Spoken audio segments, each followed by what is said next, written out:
Mesdames et messieurs, bonjour et bienvenue à cette session d'information depuis le studio Rekia Madougou. Démarrons avec la République démocratique du Congo où le gouvernement interdit la première mobilisation de l'opposition prévue ce mercredi 27 décembre 2023. Le rassemblement avait comme but d'exiger l'annulation du scrutin du 20 décembre dernier car l'opposition pointe des irrégularités massives et exige même la mise en accusation des dirigeants de la commission électorale. Les opposants maintiennent leur mot d'ordre en dépit de l'interdiction par les autorités. Lors d'une conférence de presse hier mardi 26 décembre, le numéro 2 du gouvernement, Peter Kazadi, vice-premier ministre en charge de l'intérieur et de la sécurité, a prévenu que les forces de sécurité seront mobilisées pour s'assurer que la marche n'ait pas lieu. Après cette communication, la balle était dans le camp du gouverneur de Kinshasa, à qui il revenait la décision selon la loi.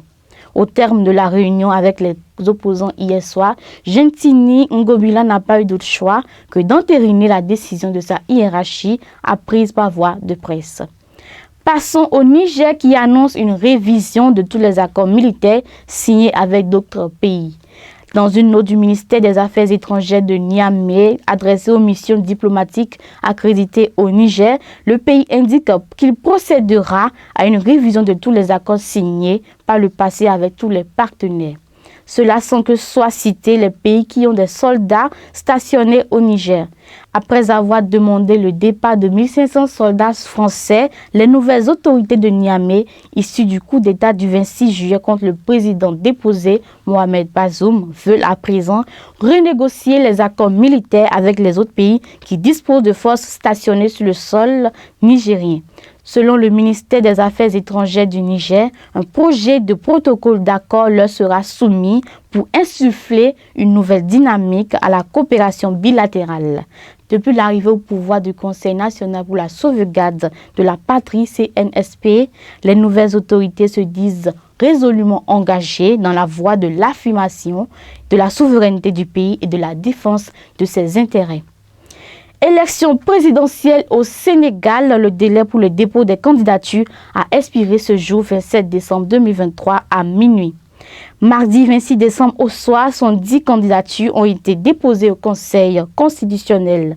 À l'heure de la clôture des opérations, il y avait encore des mandataires de candidats dans les locaux du Conseil en attente de réception de leur dossier. Les tenants de l'opposition ainsi que le candidat de la coalition au pouvoir sont tous dans une pré-liste de potentiels candidats qui seront officiellement désignés le 4 janvier 2024. Poursuivons avec la guerre Hamas-Israël. L'armée américaine abat 12 drones et des missiles des Houthis en mer Rouge. Dans une période d'environ 10 heures, l'armée américaine a en effet abattu hier mardi 12 drones d'attaque, 3 missiles balistiques anti-navires et 2 missiles de croisière dans le sud de la mer Rouge tirés par les Houthis, un groupe rebelle yéménite solidaire du Hamas palestinien. Depuis le début de la guerre, le 7 octobre dernier, entre le Hamas et Israël, les Houthis ont, selon le Pentagone, déjà lancé une centaine d'attaques de drones et de missiles ciblant en tout 10 navires marchands impliquant plus de 35 pays. Cette situation a poussé les États-Unis à mettre en place une force multinationale de protection maritime en mer Rouge. Face à la pénurie de l'amoxicilline en France, l'Agence du médicament annonce des livraisons. L'Agence de sécurité du médicament ANSM a tenu à rassurer hier mardi face aux tensions d'approvisionnement de cet antibiotique très courant qui se fait rare depuis cet automne.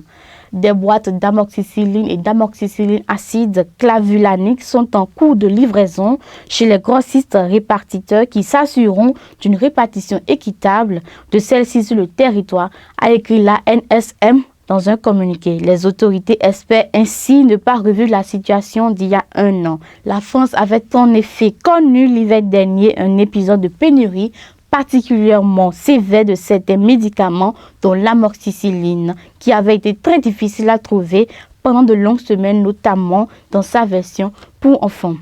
Terminons cette session avec cette troublante découverte dans le nord de la France. Le corps d'un nourrisson a été découvert dans un sac dans l'après-midi de la journée du mardi 26 décembre 2023 au Quesno dans un immeuble frappé plus tôt dans la même journée vers midi par un incendie. Aucun blessé enregistré dans cet incendie car l'appartement était vide, a indiqué une source de l'AFP, confirmant une information de la Voix du Nord. Les pompiers ont procédé à des fouilles approfondies pour sécuriser le site après la flambée. Ils ont découvert un sac où se dégageait une très forte odeur et retrouvé le cadavre d'un nourrisson aux environs de 17 h, selon cette même source, précisant qu'un magistrat s'est rendu sur place pour constater les faits. Ce sera tout pour aujourd'hui, mesdames et messieurs. Merci de nous avoir suivis et à demain.